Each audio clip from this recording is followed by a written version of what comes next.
Olá pessoal, sejam bem-vindos a mais um Espaço Heráclito.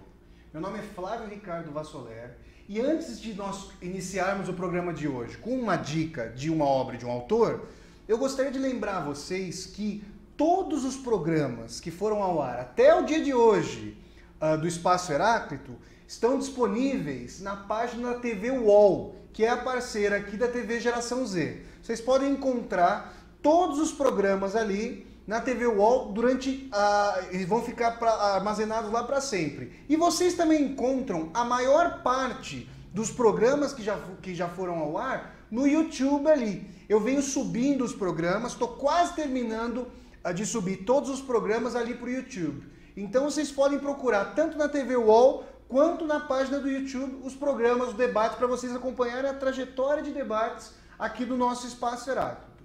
E hoje eu vou falar para vocês desse autor que já esteve presente aqui no Espaço Heráclito como indicação e que é um autor que eu venho estudando já há muitos anos. Quero indicar para vocês aqui hoje a obra O Idiota, de Fyodor Mikhailovich Dostoiévski. Eu vou falar, mas Flávio, que idiota é esse aqui? Esse idiota se referiria. Eu tenho um amigo que inclusive comandou, foi o ator, fez o papel dessa figura que está aqui na capa, que é o Príncipe Mishkin. Esse ator se chama Auri Porto e houve uma adaptação do romance O Idiota para uma peça que teve ali, se eu não me engano, no Espaço Cultural Oswaldo de Andrade, aqui em São Paulo, na Rua Três Rios, que era uma peça longa, dividida em várias horas. E quando eu conversei com esse ator, o Auri Porto, que fez o Príncipe Mishkin, ele me dizia que lá na graduação, quando ele estava estudando ali teoria literária e filosofia, quando ele se deparou com esse romance O Idiota, que aqui no Brasil foi publicado pela editora 34, com tradução do professor Paulo Bezerra, que quando ele se deparou com esse título, ele pensou, temos aqui uma alegoria. A que esse idiota se referiria? Bom, o Dostoiévski teve uma vida extremamente conturbada. Eu já falei aqui para vocês que acompanham o Espaço Heráclito, já falei que o Dostoiévski chegou a ser condenado à morte por ter feito parte de um grupo revolucionário contra o regime czarista. E mais, ficou exilado por longos 10 anos na Sibéria, 6 dos quais ele cumpriu trabalho forçado naquela que viria a ser conhecida por ele mesmo, depois da estada siberiana, como a Casa dos Mortos.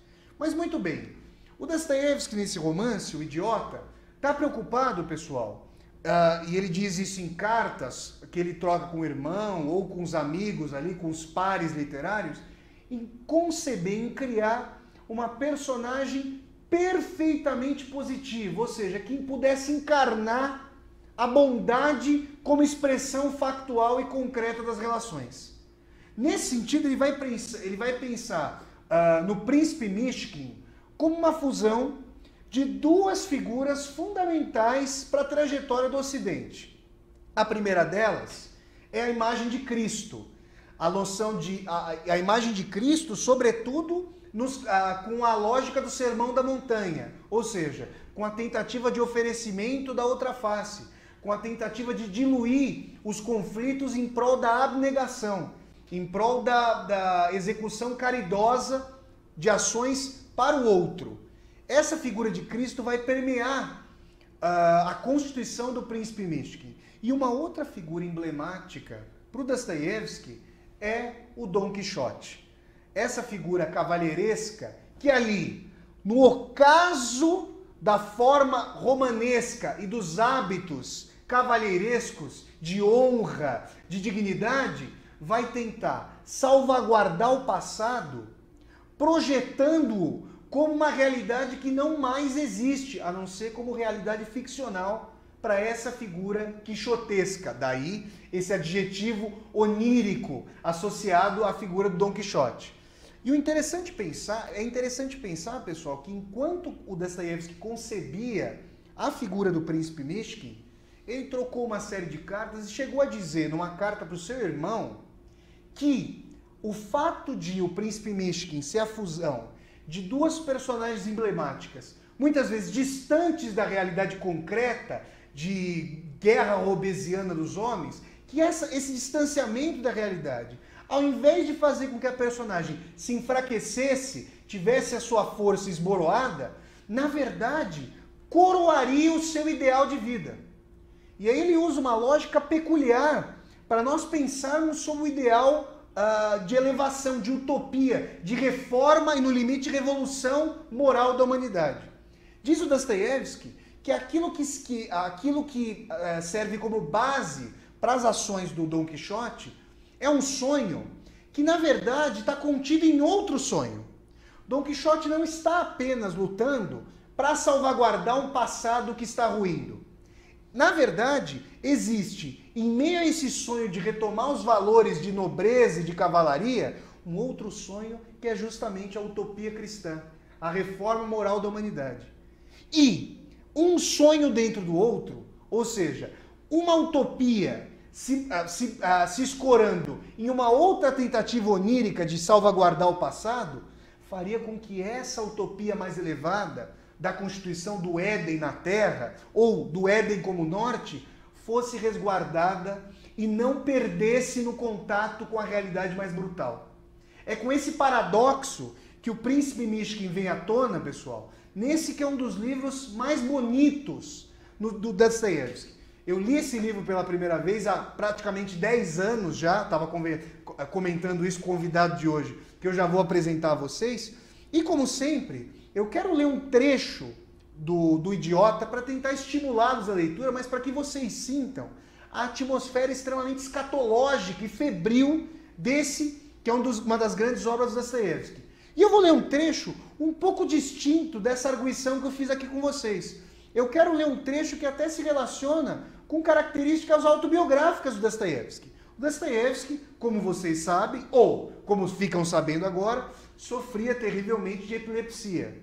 E a personagem, o Mishkin, também era acometido por esse mal. No contexto em questão, o Mishkin aqui vai se deparar com seu grande amigo, mas também grande adversário ao longo de todo o romance, que é o Ragozhin, que nesse contexto vai tentar assassiná-lo. E tudo isso por conta do amor dessa que pode ser a mulher mais pungente da obra de Dostoiévski, Anastácia Filipovna. Muito bem, nesse contexto de confronto, o Mishkin vai passar por uma experiência que eu diria quase mística da epilepsia. Vocês vão ver com que caráter febril e com que tipo de expansão de consciência o Dostoiévski narra a questão da epilepsia, do ataque epilético, das suas iminências e dos seus desdobramentos. Então, abro aspas aqui para o narrador dostoiévskiano de O Idiota. Vamos lá, pessoal. O Mishkin, então, se dirige a um logradouro lúgubre. Vamos ver o que acontece aqui. Nesses portões, já em si escuros, estava muito escuro nesse momento. A nuvem da tempestade que se avizinhava devorava a claridade da tarde.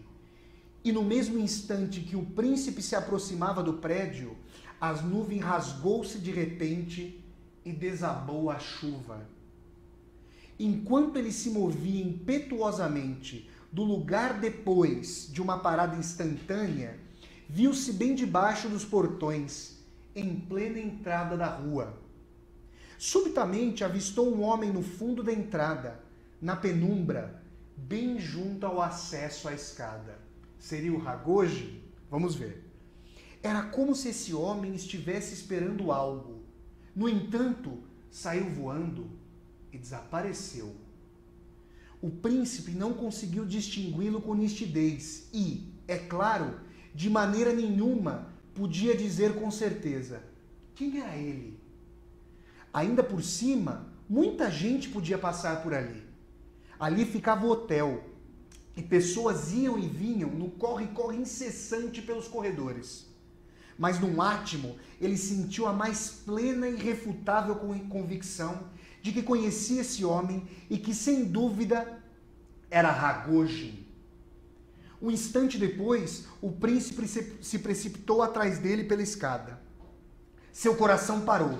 Agora tudo vai se decidir, pronunciou ele de si para si com uma estranha convicção. A escada para onde o príncipe correu dava para os corredores do primeiro e do segundo andares. onde ficavam os apartamentos do hotel. Essa escada, como em todos os prédios de construção antiga, era de pedra, escura, estreita e serpenteava ao lado de uma grossa coluna de pedra. No primeiro vestíbulo da escada, havia uma cavidade na coluna, à semelhança de um nicho que não tinha mais de 1 passo de largura e meio de profundidade. O homem, não obstante, poderia acomodar-se ali.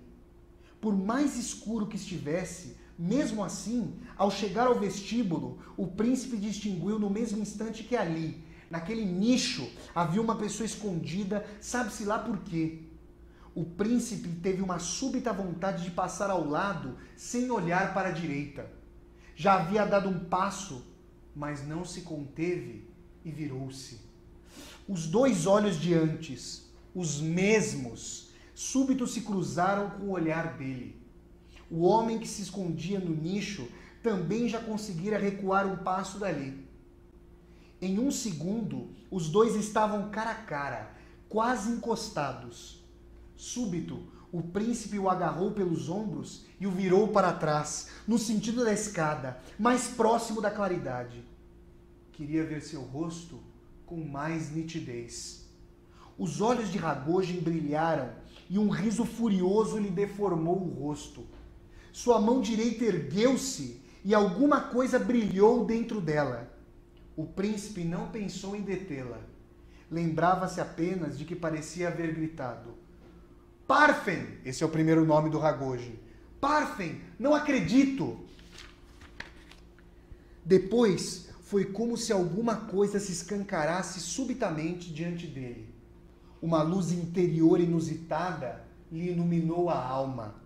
Esse instante durou talvez meio segundo, mas ele, não obstante, lembrava-se com clareza inconsciente do início, do primeiríssimo som, do seu terrível grito, que irrompeu de seu peito por si mesmo e por força nenhuma ele seria capaz de deter.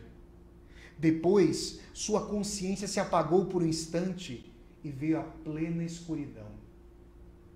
Teve um ataque de epilepsia que há muito tempo o havia abandonado.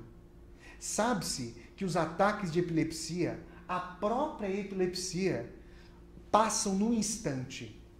Nesse momento, o rosto e particularmente o olhar sofrem uma deformação instantânea e extraordinária. As convulsões e os tremores dominam todo o corpo e todos os traços do rosto. Um lamento terrível, inimaginável e sem semelhança desprende-se do peito. Nesse lamento é como se desaparecesse de chofre tudo que é humano. E é absolutamente impossível, ou pelo menos muito difícil, a um observador imaginar e admitir que esse grito venha do mesmo homem antes normal. Imagina-se, inclusive, que quem está gritando seria um outro qualquer, situado dentro desse homem. Pelo menos foi assim que muitas pessoas explicaram a sua impressão. Em muitas pessoas, a visão do homem tomado de ataque epilético provoca um horror decidido e insuportável, que traz em si até algo místico.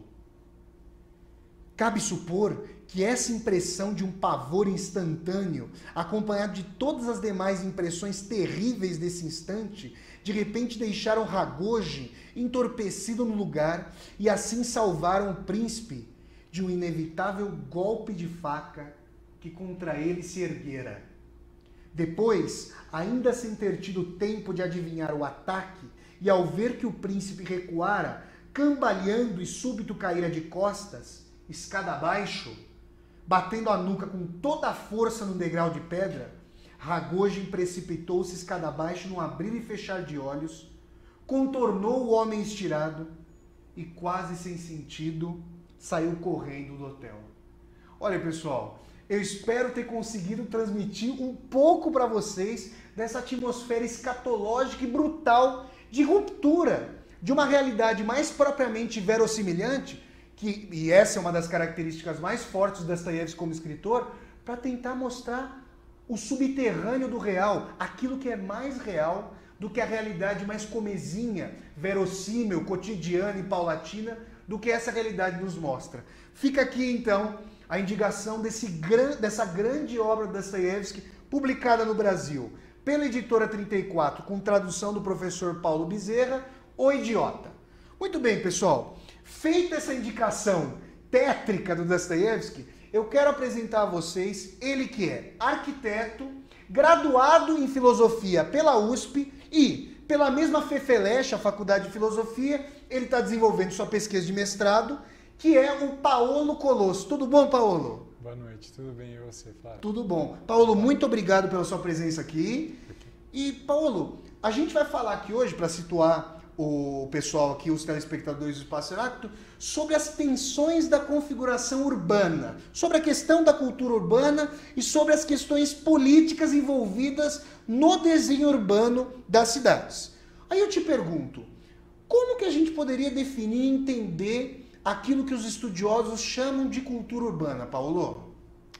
Bom, Flávio, essa ideia de cultura urbana, ela tenta mapear as relações entre cidade e sociedade, no seguinte sentido: as próprias formas urbanas, elas dizem respeito ou elas expressam processos sociais e vice-versa. Então, é desse modo que os estudos culturais que têm a vida urbana como objeto procedem de modo multidisciplinar, né? E tentam mapear essa configuração de manifestações e práticas sociais, materiais e simbólicas, né? Ou seja, você está falando de um entrelaçamento completo entre, por exemplo, a arquitetura e a filosofia que você vem estudando, a teoria social, a sociologia, a política. É disso que você está falando, desse entrelaçamento para nós entendermos a cultura urbana? Isso, é mais ou menos isso. Então, a gente, em alguns momentos, a gente precisa entrar um pouco em questões da teoria e da história da arquitetura. Em alguns outros momentos, ficam mais evidentes fatores sociopolíticos que moldam essas forças que regem as cidades. E aí, pegando o gancho que você está falando, eu te perguntaria, na configuração das nossas cidades, por exemplo, dessa megalópole que é São Paulo, quais atores são os mais significativos, no sentido político-econômico, no sentido cultural, no sentido social, para a configuração das tensões e contradições da cidade, tais como nós a entendemos hoje? Bom, eu acho, Flávio, que para a gente destacar aí alguns elementos centrais dessa cultura urbana que a gente tem nas nossas metrópoles, eu destacaria 3, que a gente pode daí tratar com mais cuidado. O primeiro deles é um modelo de urbanismo que entra em cena a partir da década de 70 e que o geógrafo David Harvey chamou de empreendedorismo da governança urbana, ou então entendendo a cidade como máquinas de crescimento. Esse tipo de urbanismo ele começou aí por volta da década em meados da década de 70, com uma série de reestruturações das metrópoles e um processo de desindustrialização das metrópoles, das cidades. Então, nós assistiríamos nesse sentido a debandada das indústrias para locais mais periféricos, ou mesmo para cidades menores, e para transformação da cidade em locais mais do setor de serviço e moradia. Isso. Então, as grandes cidades elas têm uma passagem aí para o terciário, tá? As cidades mais focadas em serviços. E aí a gente tem também nesse período a passagem, então, que é o que o Harvey caracteriza, de um modelo de urbanismo de administrativismo, onde se tinha um poder público que pensa a cidade com o objetivo de regular e controlar o crescimento, e pensa a cidade, tenta pensar a cidade como uma unidade jurídica como um todo. E aí, nesse empreendedorismo, a gente tem a cidade pensada por fragmentos, por projetos pontuais, e a gente tem um regime de não mais de tensão entre iniciativa privada e poder público, mas uma espécie de coalizão que se dá no que a gente ficou conhecido como as parcerias público-privadas. Então, você poderia trazer, te pergunto, alguns exemplos, por exemplo, aqui no Brasil, de transição desse modelo mais administrativo, de força, verticalidade do poder público, e de transição para esse modelo de parceria público-privada? Eu vou dar o exemplo mais paradigmático, eu acho, que a gente pode dar. O Harvey elenca algumas formas desse empreendedorismo.